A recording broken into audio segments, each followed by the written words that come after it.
আসসালামু আলাইকুম। আশা করি সবাই আপনারা ভালো আছেন। আলহামদুলিল্লাহ আমিও অনেক ভালো আছি। তো আজকে আলহামদুলিল্লাহ মোটামুটি এই গাছে ফুলগুলো অনেকদিন পরে ফুটলো। ফুলটার নামটা ভুলে গেছি। তবে একবার চারা কিনে আনছিলাম। এখন প্রতিটা টবের গোড়ায় দেখা যায় ২-১টা করে এরকম ফুটে।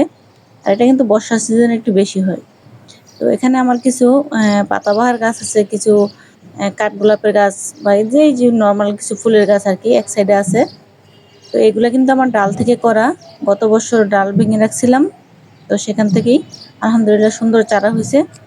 আবার ফুলও আসতেছে। গত বছরও ফুল আসছে, এখনো ফুল আসছে। তো যারা এখন কাঠগোলাপ বা এই ধরনের গাছের চারা করতে চান, তারা চাইলে এই বর্ষার মধ্যে কিন্তু করতে পারেন। এটা কিন্তু খুব সুন্দর সময়। এখন যদি আপনারা ডালগুলি পুঁতে রাখেন তাহলে কিন্তু খুব সুন্দর এখান থেকে চারা হবে। আর এটা হচ্ছে রেন লিলি। খুব সুন্দর বীজ হয়। আর আমার কাছে অনেকগুলো বীজ আছে। তো আর এই বীজগুলা যখন পাকে তখন চাপ দিয়ে বের করতে খুবই মজা লাগে। তো সেজন্য আমি অনেকগুলি বীজ সংগ্রহ করে রাখছি। আর এটা আসলে ২ টা কালারের হয়। একটা হচ্ছে আপনার হালকা একটু বেগুনি কালার, আর একটা হচ্ছে হলুদ কালার, আর একটা হয় সাদা। তো সাদাটার মূলটা কেমন হয় জানি না। কারণ হলুদটার মূলটা কিন্তু হয় আপনার পেঁয়াজের মতো। আর বেগুনি কালারটা তেমন মূল হয়, হয় না, বীজ হয় না, কিন্তু শুধু মূল হয়। যাই হোক, আজকে থাম্বনেলে যেমনটা দেখছেন আমার দুন্দুল গাছ।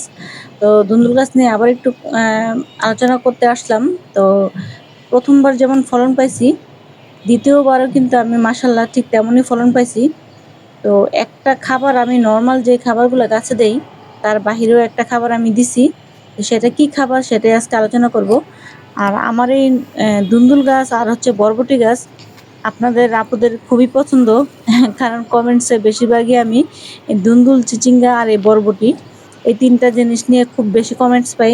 কালকের পরশুদিনের যে ভিডিওটা গেছে সেটাতেও অনেক বেশি কমেন্টস পাইছি। আর একটা আপু জিজ্ঞেস করছে যে আমি দুন্দুল গাছ বরবটি গাছে এমন কি খাবার দেই? যাই হোক, সেটা অন্য একদিন আলোচনা করব বা সবসময় করি। তো এই যে দেখেন মাশাআল্লাহ, আলহামদুলিল্লাহ দেখেন কত সুন্দর। খেয়াল করে দেখবেন গত ৫ দিন, আজকে নিয়ে ৬ দিন আগে আমি একটা ভিডিও দিছি, সেটাতে দেখবেন আমার দুন্দুলগুলা কতটুকু ছিল। আর আজকে ৬ দিন পরে, কারণ গতকালকে কিন্তু আমি এটা হারভেস্ট অলরেডি করে ফেলছি আজকে ভিডিও দেওয়ার আগে।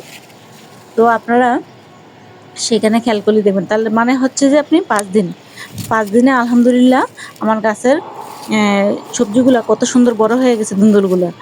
আর দ্বিতীয়বার সবজি মানে ফুল আসা থেকে ধরা পর্যন্ত এখন পর্যন্ত মনে হয় ১০ থেকে ১২ দিন হবে। এই ১২ দিনের মধ্যে কিন্তু আলহামদুলিল্লাহ আমি ফলন অলরেডি পেয়ে ফেলছি। তো যাই হোক, এক হাতে আমি এটা ছিঁড়তে পারতেছি না। তা মনে হয় হচ্ছে কাটতে হবে, না তো ২ হাত দিয়ে করতে হবে।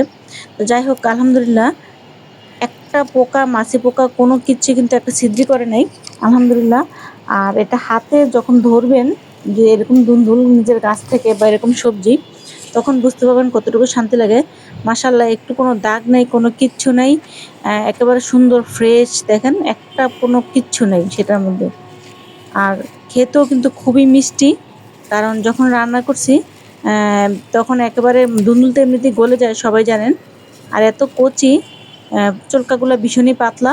আর সবচেয়ে বড় কথা হচ্ছে আমি যে ২য় বার গাছ থেকে আমার এরকম গাছ থেকে যে আবার ২য় বার এমন এত সুন্দর ফলন পাবো, আমি আসলে সেটা আশা করিনি। মাশাআল্লাহ, অনেক সুন্দর ফলন আলহামদুলিল্লাহ। তো কিছু খাবার এখানে আমি দিছি। নরমাল যে খাবারগুলি দেই সবসময় ভিডিওতে আমি শেয়ার করি। নরমাল যে খাবারগুলি আমি গাছে দেই তার মধ্যে হচ্ছে সবজির খোসা ভিজানো পানি আর সরিষার খোল ভিজানো পানি। এটা তো সবসময় আমার থাকে। আর তার বাহিরেও একটা খাবার গাছে দিছি।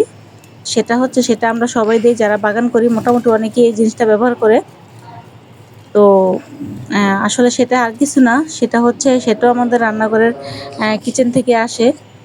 তো সেটা হচ্ছে আপনার ওই যে মাছ কাটার পরে এমনিতেও, যদিও বা আমরা বড় মাছগুলি বাজার থেকে কেটে আনি, যখন ছোট মাছগুলি আমরা বাসায় আনি সেগুলি তো আর বাজার থেকে কেটে আনা যায় না।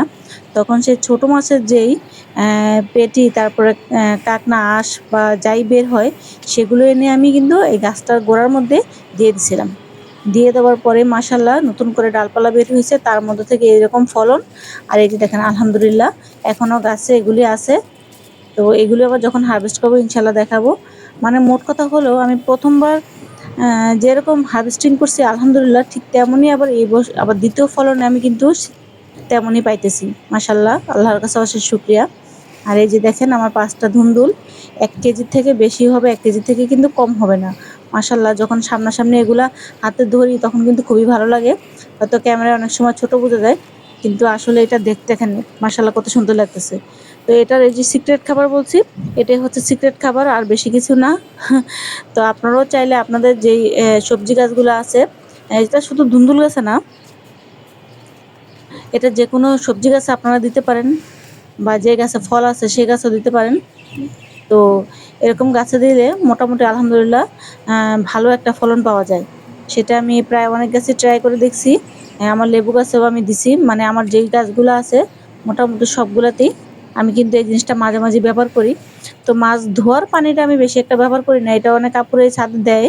তো আমার কাছে কেন জানি একটা ভালো লাগে না আসলে। সবাই যেহেতু ছাদে আসে, মাছ ধোয়ার পানিটা বেশি একটা আমি ব্যবহার করি না। কিন্তু মাছের যে আঁশগুলো থাকে মাঝে মাঝে আমি সেটা গাছের গোড়ায় মাটিটা গর্ত করে তারপরে সেখানে দিয়ে দিই। সেখানে দিলে দেখা যায় কয়েকদিনের মধ্যে সেটা ডিকম্পোস্ট হয়ে যায়, মাটির সাথে একেবারে মিশে যায়। মিশে যাওয়ার পরে গাছের খুব সুন্দর একটা জৈব সার পায়। আর এই সারের যেই আহ, ফল রেজাল্ট সেটা তো আপনাদের সামনে। তো এটাই আসলে সিক্রেট খাবার। তো অনেক আপুরা অনেক সুন্দর সুন্দর কমেন্টস করেন, আলহামদুলিল্লাহ। আপনাদের কাছে অনেক অনেক কৃতজ্ঞ, আর আপনাদেরকে অনেক অনেক ধন্যবাদ যে আপনারা আমার ভিডিওগুলো দেখেন মনোযোগ সহকারে। আবার অনেক আপুরা বীজ নেওয়ার জন্য আমাকে অনেক জায়গা থেকে কমেন্টস করেন। আসলে আপুরা অনেক দূর থেকে কমেন্টস করেন, কেউ সিলেট, কেউ নোয়াখালী, কেউ হচ্ছে বরিশাল, কেউ হচ্ছে আপনার চট্টগ্রাম। আসলে আমি জানি না, আমি কখনো বীজ সেরকমভাবে সেল করি নাই। আর এরকমভাবে এত দূরে বীজ পাঠানো যায় কিনা সেটাও আমি জানি না। তো আমার বীজগুলো আগে রেডি হোক। তো রেডি হওয়ার পরে যদি সম্ভব হয় ইনশাল্লাহ আপনাদেরকে দেওয়ার চেষ্টা করব। আর এই বরবটিটা তো খুবই একটা মানে আমার এবারের মনে হয় পপুলার সবজি, কারণ যে আপুরা থেকে সবাই এই বরবটি আর এই যে বিশেষ করে দুন্দুল এই দুটার ফ্রেন্ড হয়ে গেছে। কারণ বেশিরভাগ কমেন্টসে আসে আমার এগুলার নিয়ে। আর আলহামদুলিল্লাহ আসলে ফলনটা খুবই ভালো। বরবটিটা খুব সুন্দর ফলন হয় মাশাল্লাহ। তো আরও তো ইনশাল্লাহ সামনে ফলন আসবে। তো মাঝখানে হয়তো কিছুদিন আপনাদের একটু ভিডিও একটু সমস্যা হতে পারে, আগেই বলে নেই, কারণ যেহেতু ঈদ আসতেছে গাছগুলোর কাছে কয়েকদিন থাকবো না। তো জানি না তখন আমার গাছগুলোর চেহারাও কেমন হবে, আর আমার সবজিগুলোর কি অবস্থা থাকবে। কারণ এই যে বরবটি গাছগুলো কিন্তু নতুন, এখন কিন্তু মাশাল্লাহ খুব সুন্দর ফলন আসা শুরু হয়েছে। একটা বড় হয় আমি কিন্তু রেগুলারই এখান থেকে হারভেস্ট করি। তো দেখা যায় সবজি হারভেস্ট করলে সবজি গাছে আবার নতুন করে বাড়ে, আর হারভেস্ট না করলে কিন্তু নতুন করে বাড়ে না, বড় হয় না। সেজন্য আপনারা সবসময় হারভেস্টিংটা চালু রাখবেন। যে সবজিগুলো খাওয়ার উপযুক্ত হয়ে যাবে সেগুলো তুলে ফেলবেন, গাছে রেখে বড় করবেন না। বড় করলে অন্য সবজিতে গাছ শক্তি কম দেয়, তো সেই সবজিটা কম বাড়ে। তো এই খাবারটা দিবেন, এই খাবারটা দিলে ইনশাল্লাহ আশা করি খুব সুন্দর ফলন পাবেন। আর সাথে যারা বললামই তো একবার যে সরিষা খোল ভিজানো পানি দিতে পারলে সপ্তাহে একবার দিবেন। আর যদি পারেন কেটে তো অবশ্যই পারবেন, ঘরে সবজি ভিজানো পানি যেটা সেটা দিবেন। তো এই তো দেখেন, এই যে দেখাই আমি একটু আপনাদেরকে, একটু খেয়াল করলে দেখবেন এখানে আমার গাছের গোড়ায় দেওয়া আছে, মানে এটা হয়তো ডিকম্পোস্ট হয়ে গেছে অনেকটা, বোঝা যাবে না। এই যে এখানে আমি গর্ত করে মাছের যে উৎকৃষ্টগুলো আছে, যে আঁশগুলো আছে সেগুলো কিন্তু আমি দিয়ে দিছি। বা এর পাশেও আবার এই পাশে আমি সবজির খোসা যেটা আমি ভিজিয়ে গাছে পানি দেই। তো যেই সবজির খোসাটা থাকে এটা তো একবার পানির সাথে মিশ হয়ে যায় না। তো সেই সবজির খোসাটাও কিন্তু আমি গর্ত করে, এই যে দেখেন এখানে আছে, যে মাটির নিচে কিন্তু আমি দিয়ে দিই। তো দেখা যায় এটা মাটির নিচে থেকে কয়েকদিনের মধ্যে সুন্দর একটা সারে পরিণত হয়। আর এখান থেকে কিন্তু আমি আলহামদুলিল্লাহ এরকম সবজিগুলো হারভেস্ট করি। তো যাই হোক, আজকে আপুর ভিডিওটা কেমন লাগলো জানাবেন। কার কার দেখে ভালো লাগছে সেটাও কমেন্টস করবেন। আসলে আপনাদের কমেন্টস করলে খুবই ভালো লাগে, কমেন্টসগুলো পড়লে, যে আমার আপুরা আমার ভিডিওগুলো দেখে ওনাদের ভালো লাগে, বা আমি যেরকম আনন্দ পাই আপনারাও সেরকম আনন্দ পান। তো সবজিগুলা দেখে যদি আপনাদের এরকম ভালো লাগে, আর যখন নিজের হাতে হারভেস্ট করি আমরা, যারা বাগান করি, তাদের আসলে কতটুকু ভালো লাগে শুধু তারাই বোঝে। তারপর ভিডিওটা কেমন লাগলো জানাবেন। আর যাদের ভালো লাগছে বেশি বেশি করে লাইক কমেন্ট শেয়ার করে দিবেন। আর আপুর সাথে আছেন সেজন্য আপনাদেরকে অনেক অনেক ধন্যবাদ। তো আপনারাও গাছ লাগান, আলহামদুলিল্লাহ ভালো থাকেন।